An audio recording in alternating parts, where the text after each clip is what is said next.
Berham, doakan ya, minggu depan Papa akan menandatangani perjanjian kerjasama dengan rekan bisnis untuk mengekspor kopi. Hati-hati loh, Pak. Jangan sampai ditipu. Terima kasih Berham. Dalam dunia bisnis, ada salah satu cara membuat ikatan perjanjian, yaitu melalui surat bermeterai. Tapi ini pun tidak menjamin terjadinya kontrak bisnis yang jujur. Beda loh dengan perjanjian atau covenant antara Tuhan dan umatnya yang dimateraikan dengan darah lembu dan kambing. Kristus sendiri menjadi anak domba Paskah yang disembelih dan darahnya menjadi perdamaian antara manusia dengan Allah. Tepat sekali. Hanya ini ikatan perjanjian yang paling terjamin kebenarannya. Anak-anak, ikuti penjelasan Matius 25 ayat 26-29 secara cermat ya. Selamat pagi kembali kepada kalian anak-anakku yang ada di rumah, yang selalu setia mendengarkan BDKA ini. Nah, hari ini kita akan mendengarkan satu renungan yang berjudul Perjanjian Baru dalam Darahnya. Ya, kita akan mendengarkan Injil dari Matius 26 ayat 26 hingga ayat ke-29. Siapkan ayat Alkitab yang kalian miliki untuk dibaca. Kita akan berdoa terlebih dahulu. Ya Tuhan, sekali lagi kiranya Roh Kudus boleh menolong kami untuk dapat mengerti firman Tuhan melalui renungan-renungan yang setiap pagi kami dengar. Kiranya kami makin mencintai Tuhan, mengasihi Tuhan, dan dipakai oleh Tuhan. Dalam nama Yesus kami sudah berdoa. Amin. Nah, anak-anakku, pernahkah kalian melihat orang-orang dewasa di gereja melakukan satu acara perjamuan kudus? Pasti pernah bukan? Ya, biasanya di gereja sebulan sekali orang-orang dewasa melakukan perjamuan kudus. Mereka minum dari cawan dan mereka minum itu sebagai lambang darah Tuhan Yesus. Dan mereka kemudian juga makan roti dan mereka makan roti itu sebagai lambang dari tubuh Tuhan Yesus yang sudah mati di kayu salib menebus dosa-dosa kita, ya. Perjamuan kudus dilakukan oleh gereja itu sebagai sakramen untuk mengingat kematian dan kebangkitan Yesus Kristus. Mengapa demikian? Ya, karena memang itu perintah ya anak-anak ya. Perintah dari Tuhan. Sebelum Tuhan disalibkan, dia mengundang, dia mengajak para murid-murid melakukan perjamuan malam, ya. Malam sebelum Tuhan Yesus ditangkap, ia mengajak mereka makan Paskah, ya, jamuan Paskah. Paskah pada waktu perjanjian lama itu diadakan untuk mengingat kebaikan Allah yang telah membawa orang Israel keluar dari Mesir sehingga masuk ke tanah Kanaan, ya. Mereka boleh masuk ke negeri perjanjian.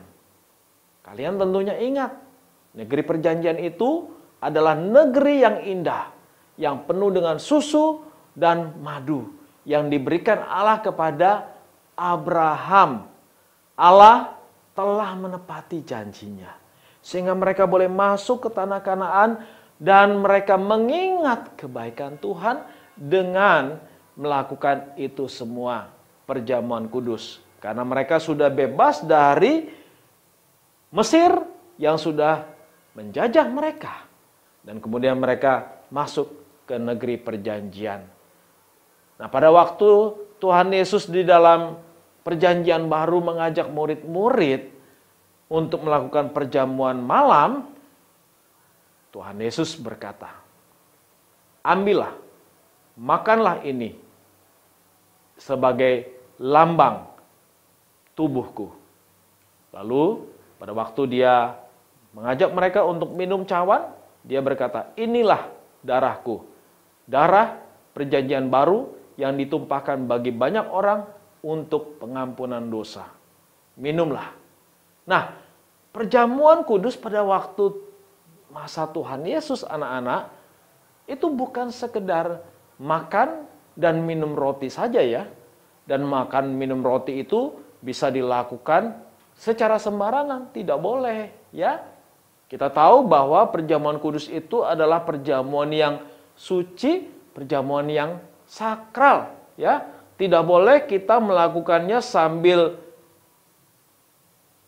makan di restoran atau sambil belajar di laptop atau sambil melakukan aktivitas yang lain.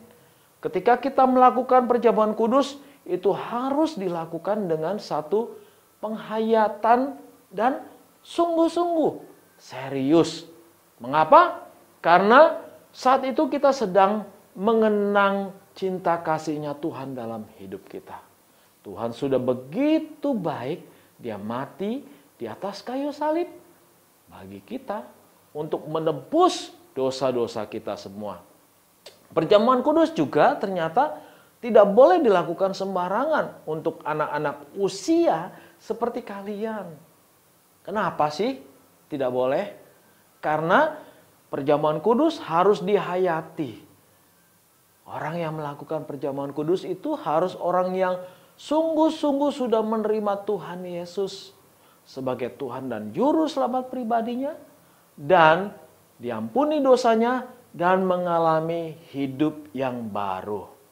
Nah, maka perjamuan kudus itu harus dilakukan dengan satu hati yang sungguh, yang sudah disucikan, yang sudah dikuduskan.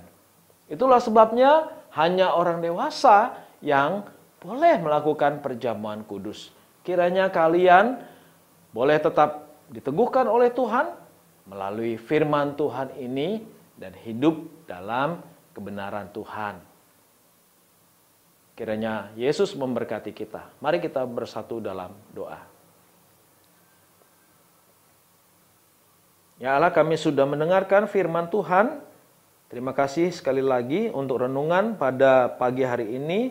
Kiranya Roh Kudus boleh menolong kami untuk selalu menghayati cinta kasih Tuhan yang sudah mati dan bangkit bagi kami. Dalam nama Yesus kami sudah berdoa. Amin.